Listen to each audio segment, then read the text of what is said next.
everyone. This is going to be a really short video, but I had some really great news that I wanted to make sure to share with you guys.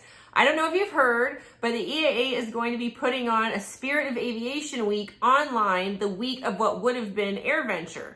And I'm really pumped because they reached out and asked me to be a part of it. So yay, it's really exciting. It's a really cool opportunity. They're putting together a lot of really great content to share with y'all. It's going to be July 21st through 25th. Make sure to go to their website, eaa.org, for more information, and to also follow along online and social media, the hashtag eaatogether, to see others who are participating and sharing the excitement. I'm working on some more videos to have out for you, some more build videos to show us finishing up the horizontal stabilizer, but I just really wanted to take a minute to share this with you guys. I'm really excited. I think it's going to be super fun.